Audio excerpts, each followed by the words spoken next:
teman-teman, siapa dari kalian yang suka makan ikan? Hari ini akan kujelaskan tentang asal-usul seekor ikan. Kira-kira asal-usul ikan apa ya? Assalamualaikum warahmatullahi wabarakatuh. Sebelumnya, perkenalkan dulu teman-teman. Nama saya Destia Aulia Prastiwi dari UPT SD Negeri Tegal Asri 2 Wlingi. Hobi saya membaca dan menari. Cita-cita saya menjadi dokter. Sudah tidak sabar kan menunggu cerita tentang ikan? Cerita kali ini berjudul Asal-usul ikan mujair.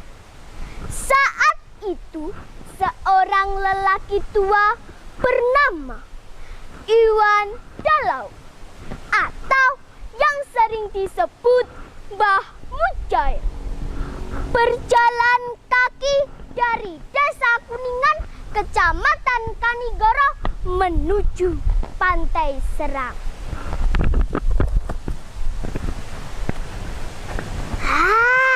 Semoga perjalananku kali ini membuahkan hasil. Aku akan mencari ikan di sana, kata Mbah Mujair dengan penuh harap. Setelah cukup jauh berjalan, sampailah Mbah Mujair di Pantai Serang. Wush, wush, wush. Hembusan angin pantai menyambut kedatangan Mbah Mujair. Namun perhatiannya tertuju pada seekor ikan yang ada di sana. Ikan tersebut tidak mau membuka mulutnya layaknya ikan-ikan yang lain. Hal ini membuat Mbah Mujair terheran-heran. Loh, ikan apa itu? Kok nggak mau buka mulut? Gumam Mbah Mujair. Mbah Mujair terus memperhatikan dan mengamati ikan tersebut. Hal menakjubkan pun terjadi. Beberapa saat kemudian, ikan tersebut membuka mulutnya lebar-lebar. Dan apa yang terjadi teman-teman? Keluarlah anak-anak ikan dari mulut ikan tersebut.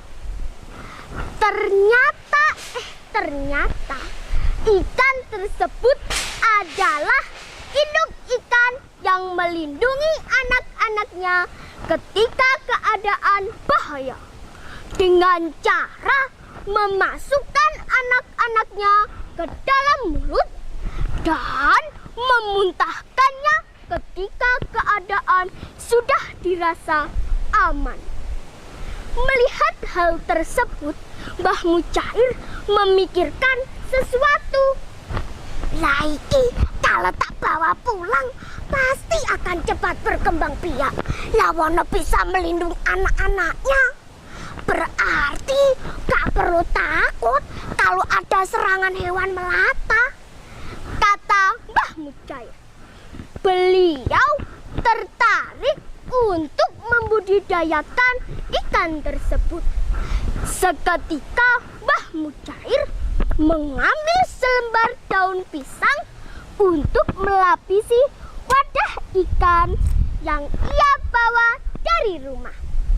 Kemudian diisi dengan air, lalu dimasukkan ikan ke dalamnya dan membawanya pulang dengan tetap berjalan kaki. Namun sesampainya di rumah, ikan tersebut mati teman-teman. Keesokan harinya, Mbah Mujair kembali lagi ke Pantai Serang dengan tujuan yang sama. yakni membawa pulang ikan temuannya ke rumah. Kali ini Mbah Mujair menggunakan daun talas sebagai alasnya. Namun lagi-lagi percobaan yang kedua gagal. Ikan tersebut kepek mati. Waduh, mati lagi ikannya. Mbah Mujair pun termenung di depan rumahnya. Beliau melihat sesuatu dari tanah liat yang sudah tidak terpakai. Ternyata itu adalah sebuah kendil, yakni wadah yang terbuat dari tanah liat. Wah, ini bisa kemanfaatkan untuk wadah ikan temuanku, kata Mbah Mujair. Nah, di percobaan yang selanjutnya, Mbah Mujair membawa kendil itu sebagai wadah ikan dan beliau isi dengan air tawar. Sesampainya di rumah, ikan tersebut bisa hidup, teman-teman. Namun sayangnya tidak bertahan lama. Banyak orang yang meremehkan Mbah Mujair, termasuk teman-temannya. Lah sampean niku lho, Mbah. Kok kayak kurang kerjaan aja.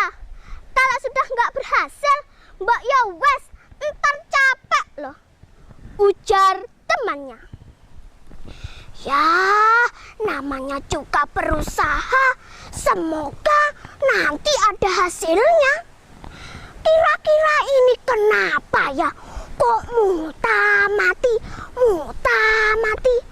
Apa karena tak kasih air tawar itu ya? Ujar Mbah Mujair menjawab temannya. Mbah Mujair tidak berputus asa. Percobaan demi percobaan dia lakukan. Hingga percobaan yang ke-11, beliau mencampur air tawar dan air asin ke dalam kendil. Lalu memasukkan 4 ekor ikan temuannya. Dan seperti biasa, beliau membawanya pulang dengan berjalan kaki. Teman-teman, ternyata percobaan yang ke-11 ini membuahkan hasil.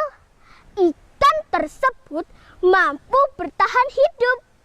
Dan secara perlahan Mbah Mujair menambah kadar air tawar dengan harapan ikan itu dapat bertahan hidup di air tawar. Kegigihan Mbah Mujair tidak sia-sia. Ikan tersebut mampu berkembang biak dengan baik di air tawar. Dan hingga saat ini kita bisa menikmatinya. Dan telah tersebar di berbagai tempat di Indonesia. Teman-teman, ikan tersebut diberi nama ikan mujair. Ya, ikan mujair. Seperti nama penemunya, yakni Mbah Mujair. Dari cerita ini, kita bisa mengambil pelajaran bahwa kita tidak boleh berputus asa dalam berusaha. Kalau gagal, bangkit lagi. Gagal, bangkit lagi. Gagal, bangkit lagi. Dan kita akan mendapatkan hasil yang terbaik. Setuju, teman-teman? Sekian cerita yang dapat saya sampaikan.